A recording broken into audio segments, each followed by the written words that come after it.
ingia sehemu zote, hata kama ni Kisumu yote. Yesu, ingia sehemu zote, upate kutawala Bwana Yesu.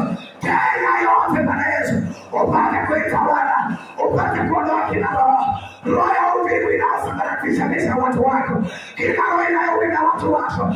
Usiku na mchana kuna imani, usiku na mchana kuna amani. Watu wameomba wakachoka, maana hawaoni matokeo, lakini maombi haya, maabudu haya Bwana Yesu, utatazame nafsi yetu.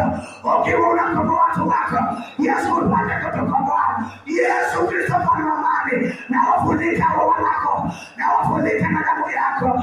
Yesu Kristo, hakuna wakuvuka mwaka na magonjwa, hakuna wakuvuka mwaka na hospitali, hakuna wakuvuka mwaka na kulala uone. Yesu, kama kuna yeyote alikuwa na shida na madawa mwaka, hakuna madawa mwaka ujao. Ile ushindi ulionipa na wapa hao wanako, Yesu wamesimama na mimi katika mapito yangu yote, wakati nimeuzungumza kwa ajili ya vipindi vya ibada. Wao ndio wanakuja